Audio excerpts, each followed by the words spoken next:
finding his way to get a win in that match. So here we go. This is going to be an interesting match. It's Brandon Meredith filling in for Roman Bravo Young, the #1 ranked wrestler in the country for Penn State, against Michael Colaiocco, who is a terrific wrestler for Penn, ranked 7th himself. The match against RBY was going to be tough, but this could be an interesting one. Yeah, the RBY matchup was one I think a lot of us were looking forward to, but this match certainly has its own intrigue behind it as well. Michael Colaiocco and Brandon Meredith have wrestled 2 years ago now, and that was Michael Colaiocco's first ever college dual meet. Got out to a very early lead in that match, but Meredith did a great job of fighting back, found his way all the way back, and actually ended up beating Colaiocco in the 3rd period to take a win in that dual meet. It's a little opportunity to exact some revenge 2 years later for Michael Colaiocco. Should mention that that match 2 years ago was at 125 pounds, and obviously both of these wrestlers up at 133 pounds in this dual meet. Colaiocco with the shot. He has the leg, trying to get the 2 points. Hanging on for dear life is Brandon Meredith, but there's the takedown. Colaiocco with the early 2-0 advantage. Colaiocco got in deep on that high crotch and then did something a little bit unusual in his finish there, kind of coming up with his butt up in the air and kind of shaking Meredith off of a chest lock to get that double leg takedown. But hey, whatever works, and he's up on top with a 2-0 lead early in the 1st period. Brandon Meredith for Penn State is another local kid. He's from Limerick, Pennsylvania, just outside of Philadelphia, wrestled for Springford High School.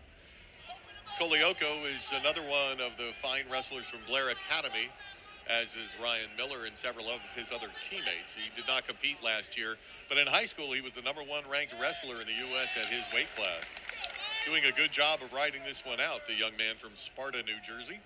One of the things that our Penn coaches worked with Michael on over the last year plus is his work on top. And it was one of the things that was kind of missing from his game in his freshman year. He's really committed himself to it. And as we can see right now, he's got a minute of riding time already in this 1st period, and he's just doing a really good job of smothering Meredith up on top. I'm sure Cale Sanderson is kind of scratching his head going, okay, we thought this was going to be relatively easy, and now he's facing the possibility of being down 2 matches right off the bat, which I don't think he expected. I would say absolutely not. I mean, anytime you have your returning national champ who's not able to go, that's a little bit of shock for the system. And Meredith, while a great wrestler, and has had some good matches and good wins in his career, probably not quite the same as Roman Bravo Young. And you know, while he beat Colaiocco 2 years ago, it appears that, at least at the moment, Colaiocco has found his way up to another level of wrestling. Colaiocco has the riding time up to almost a minute and a half. Now we have a stall warning against Brandon Meredith. So the next stall warning would result in a point for Michael Colaiocco, and that would just continue to pile on the advantage. Right now, the riding time up over 1:40 with about 17 seconds left in the 1st period. And right now, a pretty dominating performance by Mike Colaiocco. He's really just doing a great job up here on top in this 1st period. He's out to the side and he's working hard. And Meredith just has his head down on the mat. And if that keeps up, Meredith's going to get hit for stalling again. But Michael Colaiocco will ride out this 1st period, take a 2-0 lead and a commanding, well, 4:02 of riding time on the board. But I think it's closer to 2 minutes of riding time in the 1st period. So far, so good for Michael Colaiocco. I kind of expected, once I saw that RBY wasn't going to be going for Penn State, that he was going to have a little extra juice, and he certainly seemed to have that in the 1st period. I'd say so, and I'm going to guess that Michael has a little extra motivation going into this matchup in particular. And if you're the Penn coaches and you're Michael, Meredith is a guy who I think is working his way down to 125 pounds this year, so I think this Penn State lineup will look a little different in a couple weeks. But Colaiocco is probably thinking about bonus points in this match. Even though he lost to him 2 years ago, I think he's really thinking about opening it up and really trying to build on that loss from 2 years ago and really make a statement.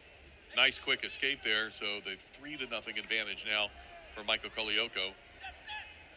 Looked like Meredith trying to work high there. I don't think bear hug to bring him down is going to work really against an experienced wrestler like Mike Colaiocco. Yeah, Colaiocco does a great job of just holding good position, and it's going to be really hard for somebody to kind of get up in that upper body area and throw him. He's just does a great job of keeping enough space to give himself room to attack. So again, you're getting to the point now where Brandon Meredith has to make something happen, otherwise he's going to fall further behind, and he's in danger of stalling. And here's 2 more points for Michael Colaiocco. now a 5-0 advantage with under a minute left to go in the second period, and really building a deep hole for Brandon Meredith. And now, as you mentioned, possibly trying to get some of those bonus points to get a little bit more of an advantage over Penn State. Yeah, he's got over 2 minutes of riding time now here in the second period. 5-0 lead.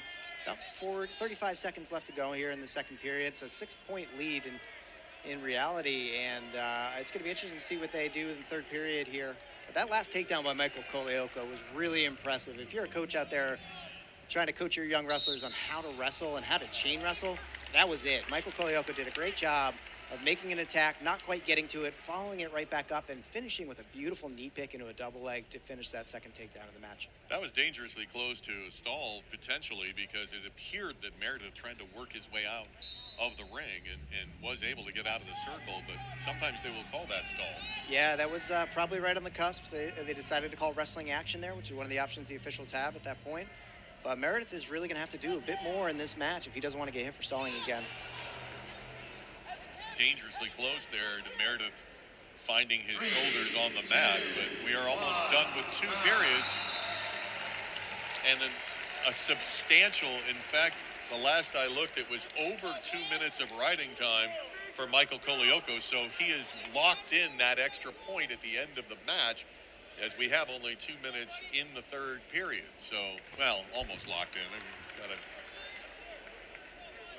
Going to build on the riding time here, but he's going to actually let him escape.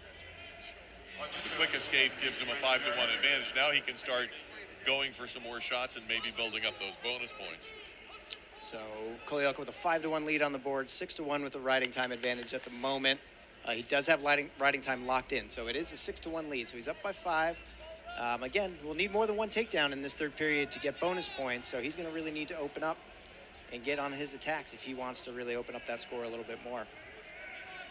Meredith resorting to a lot of hand action up top, trying to get him off balance, but it's hard to get Michael Colaiocco off balance. Yeah, Colaiocco still holding great position even in this third period here.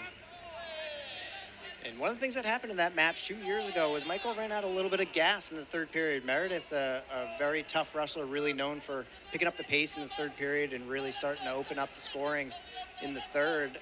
Michael looks like he has a little more energy here in the third period right now, but you can see Meredith really starting to pick up his hand fight and pick up the pace and really push the action a little bit more. And under a minute now, so it's do or die for Brandon Meredith if he wants to get back in this match. Colaiocco did a great job of defending there, working to the corner. He's just about got this hand beat here. Does he have the Nelson locked in? He's close to it. Almost got a cradle locked. He's got a takedown. 7-1. That's a 6-point lead on the board. 7 points with riding time. He will cut him loose. He's got to get one more takedown to get that major, but only 25 seconds left in this third period.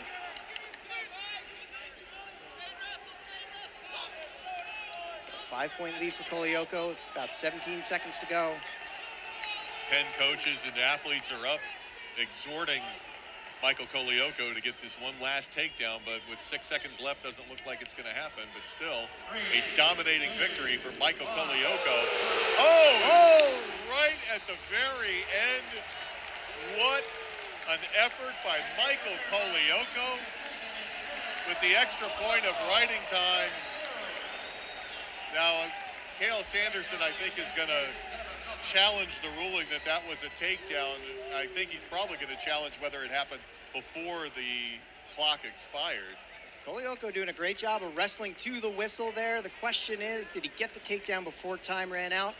From our perspective, it certainly looked like it, but I'm going to guess we're going to get a look at this one here to see if he did get that takedown. And if I'm looking at this replay right here, Colaiocco really digging deep in the last few seconds here to try and get that takedown. That is, in my view, that is 100% a takedown. Still looked like there was one tick on the clock from where we're looking at our replay. So it does appear that Penn is going to get that bonus point, and those bonus points can mean a lot by the time we get to the end of this match. After review, the so call a is takedown confirmed. credited to Michael Colaiocco with the extra point of riding time. It's a major decision for Michael Colaiocco, and Penn with the extra bonus point. They win 4 points for bout number 2, and now lead the number 2 Penn State Nittany Lions 7-0. So we go to the third match of the evening, and this is going to be a dandy.